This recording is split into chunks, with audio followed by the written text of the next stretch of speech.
नमस्ते दोस्तों। मुंशी प्रेमचंद की कहानी सवासेर गेहूँ। किसी गांव में शंकर नाम का एक कुर्मी किसान रहता था। सीधा सादा गरीब आदमी था। अपने काम से काम, न किसी के लेने में न किसी के देने में, छक्का पंजा न जानता था। छल प्रपंच की उसे छूत भी न लगी थी। ठगे जाने की चिंता न थी। ठग विद्या न जानता था। भोजन मिला खा लिया, ना मिला चबेने पर काट दी, चबेना भी ना मिला तो पानी पी लिया और राम का नाम लेकर सो रहा। किंतु जब कोई अतिथि द्वार पर आ जाता था तो उसे इस निवृत्त मार्ग का त्याग करना पड़ता था। विशेषकर जब साधु महात्मा पर्दापान करते थे तो उसे अनिवार्यता संसारिकता की शरण लेनी पड़ती थी। खुद भूखा सो सकता था पर साधु को कैसे भूखा सुलाता। भगवान के भक्त जो ठहरे। एक दिन संध्या समय एक महात्मा ने आकर उसके द्वार पर डेरा जमाया।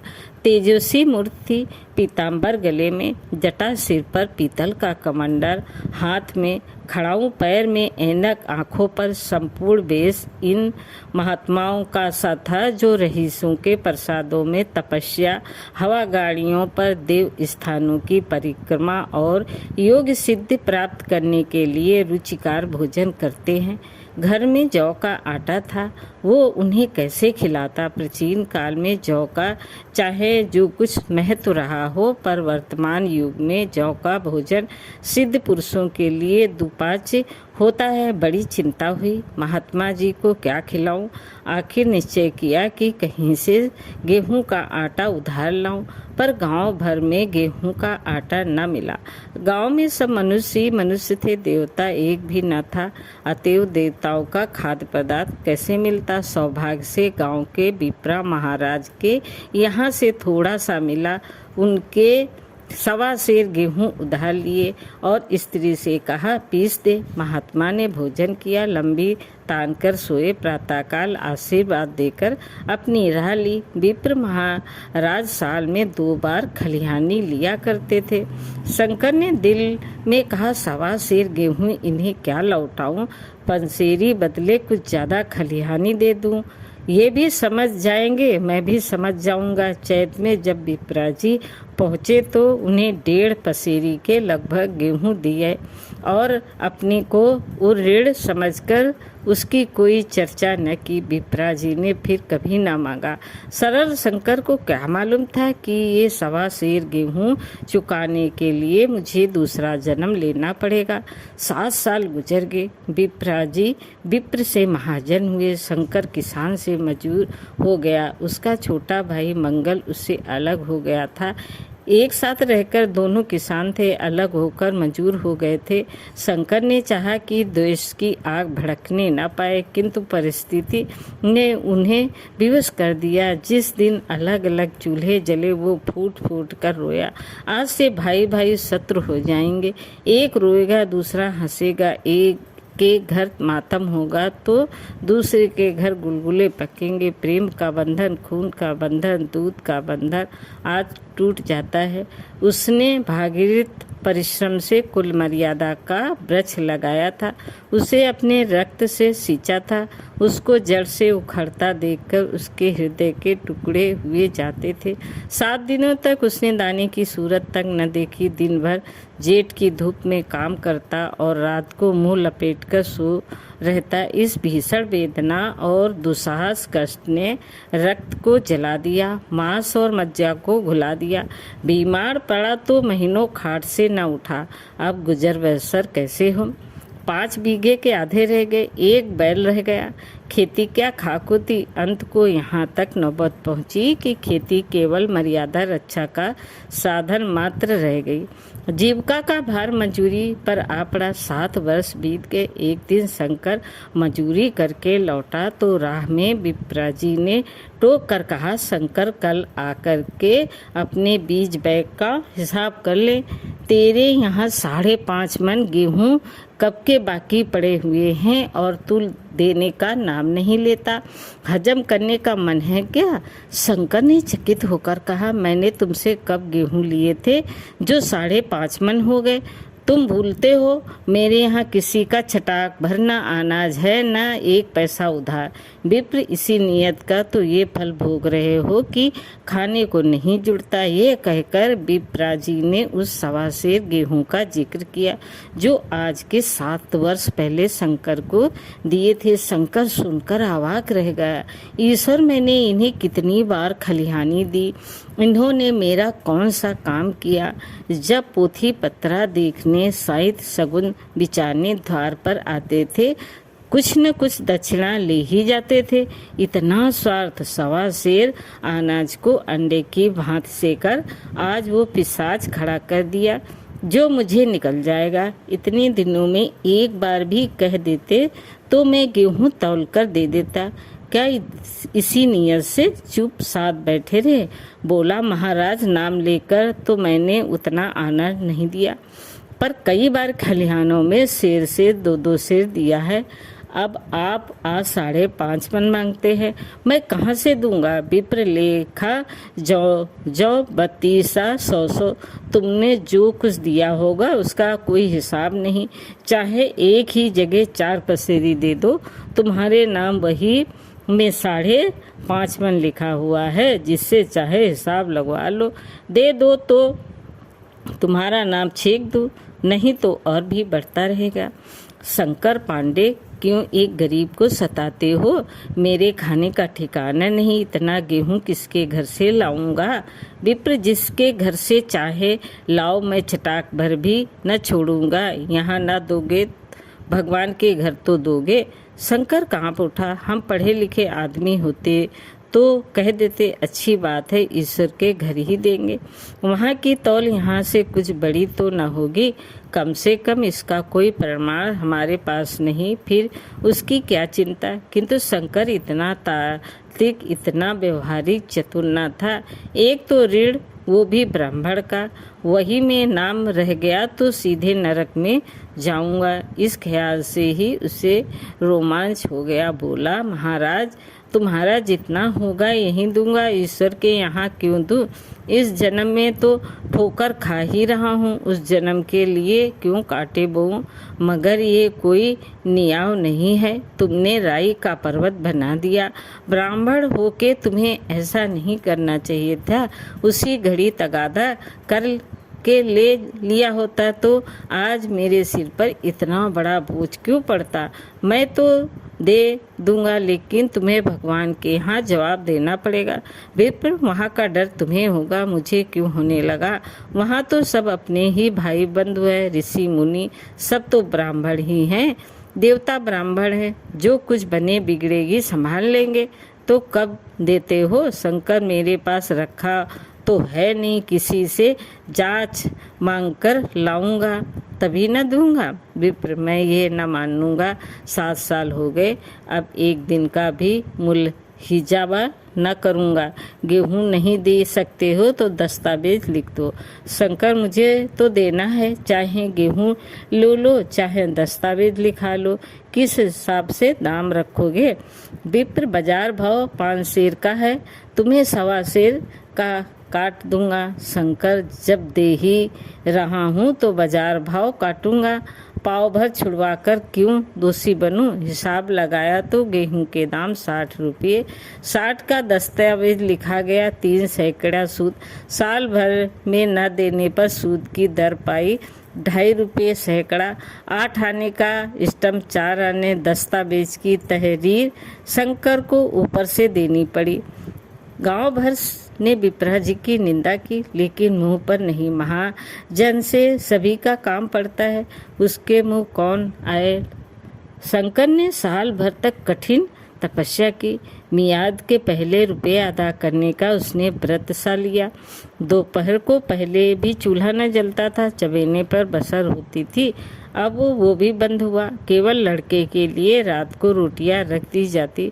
पैसे रोज का तम्बाकू भी पी जाता था। यही एक व्यसन था जिसका वो कभी न त्याग कर सका। अब वो व्यसन भी इस कठिन व्रत की भेंट हो गया। उसने चिलम पटक दी, हुक्का तोड़ दिया और तम्बाकू की हंडी चूर चूर कर डाली। कपड़े पहले भी त्याग की चरम सीमा तक पहुंच चुके थे। अब वो प्रकृति की न्यूनतम रेखाओं में अब वृद्ध हो गए। शिशिर की अस्थि वेधक शीत को उसने आग ताप कर काट दिया। इस संकल्प का फल आशा से बढ़कर निकला। साल के अंत में उसके पास 60 रुपये जमा हो गए। उसने समझा पंडित जी को इतने रुपये दूंगा और कहूँगा महाराज बाकी रुपये भी जल्द ही आपके सामने हाजिर करूँगा। 15 रुपये की तो और बात है, क्या पंडित जी इतना भी न मानेंगे? उसने रुपये लिए और ले जाकर पंडित जी के चरण कमलों पर अर्पण कर दिए। पंडित जी ने विस्मित होकर पूछा, किसी से उधार लिए क्या? शंकर, नहीं महाराज, आपके आशीष से अब की मंजूरी अच्छी मिली। विप्र, लेकिन ये तो 60 रुपये ही हैं। शंकर, हाँ महाराज, इतने अभी ले लीजिए, बाकी मैं 2-3 महीने में दे दूंगा। मुझे उऋण कर दीजिए। विप्र, उऋण तो जब ही होंगे जब कि मेरी कौड़ी कौड़ी चुका दोगे। जाकर मेरे 15 रुपये और लाओ। शंकर, महाराज इतनी दया करो, अब सांझ की रोटियों का भी ठिकाना नहीं है। गांव में हूँ तो कभी न कभी दे ही दूंगा। विप्र, मैं ये रोग नहीं पालता, न बहुत बातें करना जानता हूँ। अगर मेरे पूरे रुपये न मिलेंगे तो आज से 3 रुपया सैकड़े का ब्याज लगेगा।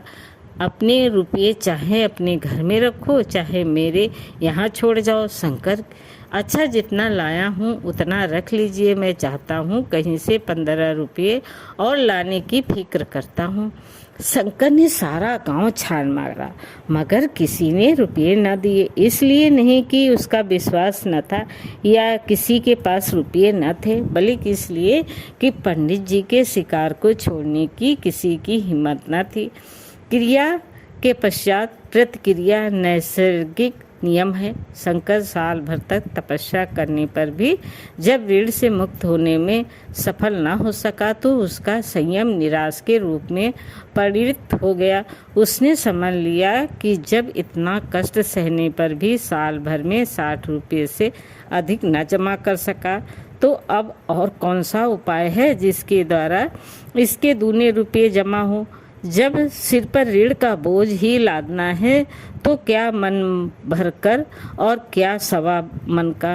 उसका उत्साह क्षीण हो गया, मेहनत से घृणा हो गई। आशा उत्साह की जननी है। आशा में तेज है, बल है, जीवन है। आशा ही संसार की संचालक शक्ति है। कर आशाहीन होकर उदासीन हो गया। वो जरूरतें जिनको उसने साल भर तक टाल रखा था अब द्वार पर खड़ी होने वाली भिखारिन न थी, बल्कि छाती पर सवार होने वाली पिशाचिन थी जो अपनी भेंट लिए बिना जान नहीं छोड़ती। कपड़ों में चकत्तियों के लगने की भी एक सीमा होती है। जब शंकर को चिट्ठा मिला तो वो रुपये जमा न करता, कभी कपड़े लाता, कभी खाने की कोई वस्तु। जहाँ पहले तम्बाकू ही पिया करता था वहाँ अब गांजा और चरस का चस्का भी लगा। उसे अब रुपये अदा करने की कोई चिंता न थी, मानो उसके ऊपर किसी का एक पैसा भी नहीं आता। पहले जूड़ी चढ़ी होती तो पर वो काम करने अवश्य जाता था, अब काम पर न जाने के लिए बहाना खोजा करता। इस भांत 3 वर्ष निकल गए। विप्राजी महाराजा ने एक बार भी तकाजा न किया। वो चतुर शिकारी की भांत अचूक निशाना लगाना चाहते थे। पहले से ही शिकार को चौंकाना उनकी नीति के विरुद्ध था। एक दिन पंडित जी ने शंकर को बुलाकर हिसाब दिखाया। 60 रुपये जो जमा थे वो मिन्हा करने पर अब भी शंकर के जिम्मे 120 रुपये निकले। शंकर, इतने रुपये तो उसी जन्म में दूंगा, इस जन्म में नहीं हो सकते। विप्रा, मैं इसी जन्म में लूँगा। मूल न सही सूद तो देना ही पड़ेगा। शंकर, एक बैल है वो ले लीजिए। और मेरे पास क्या रखा है? विप्रा, मुझे बैल बधिया लेकर क्या करना है? मुझे देने को तुम्हारे पास बहुत कुछ है। शंकर, और क्या है महाराज? विप्र, कुछ है, तुम तो हो, आखिर तुम भी कहीं मजूरी करने जाते ही हो। मुझे भी खेती के लिए मजूर रखना ही पड़ता है। सूद में तुम हमारे यहाँ काम किया करो, जब सुविधा हो मूल को दे देना। और सच तो ये है कि अब तुम किसी दूसरी जगह काम करने नहीं जा सकते जब तक मेरे रुपए नहीं चुका दो। तुम्हारे पास कोई जायदाद नहीं, इतनी बड़ी गठरी में किस एतबार पर छोड़ दूं?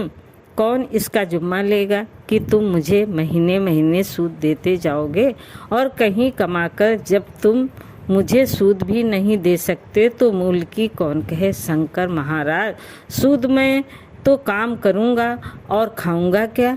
विप्र, तुम्हारी घरवाली है, बच्चे हैं, क्या वो हाथ पाँव काट के बैठेंगे? रहा मैं तुम्हें आधा सेर जौ रोज कलेवा के लिए दे दिया करूँगा। ओढ़ने को साल में एक कम्बल पा जाओगे, एक मिर्चई भी बनवा दिया करूँगा।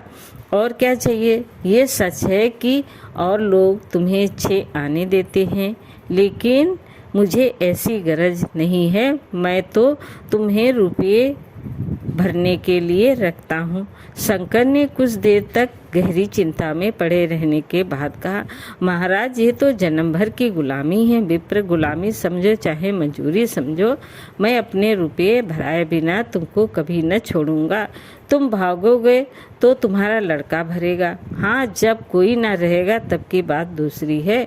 इस निर्णय की कहीं अपील न थी। मजूर की जमानत कौन करता? कहीं शरण न थी। भाग कर कहाँ जाता? दूसरे दिन से उसने विप्रा जी के यहाँ काम करना शुरू कर दिया। 1.25 सेर गेहूं की बदौलत उम्र भर के लिए गुलामी की बेड़ियां पैरों में डालनी पड़ी। उस अभागे को अब अगर किसी विचार से संतोष होता था तो ये था कि वो मेरे पूर्व जन्म का संस्कार है। स्त्री को वे काम करने पड़ते थे जो उसने कभी न किए थे। बच्चे दानों को तरसते थे, लेकिन शंकर चुपचाप देखने के सिवा और कुछ न कर सकता था। वो गेहूं के दाने किसी देवता के श्राप की भांति या जवन उसके सिर से न उतरे। शंकर ने विप्रा जी के यहाँ 20 वर्ष तक गुलामी करने के बाद इस दुसंसार से प्रस्थान किया। अभी 120 रुपये तक उसके सिर पर सवार थे। पंडित जी ने उस गरीब को ईश्वर के दरबार में कष्ट देना उचित न समझा। इतने अन्यायी, इतने निर्दयी न थे। उसके जवान बेटे की गर्दन पकड़ी। आज तक वो विप्रा जी के यहाँ काम करता है। उसका उद्धार कब होगा भी या नहीं, ईश्वर ही जाने। पाठक, इस वृतांत को कपोल कपित न समझिए, ये सत्य घटना है। ऐसे शंकरों और ऐसे विप्रों से दुनिया खाली नहीं है। दोस्तों, कहानी कैसी लगी? लाइक करें, सब्सक्राइब करें।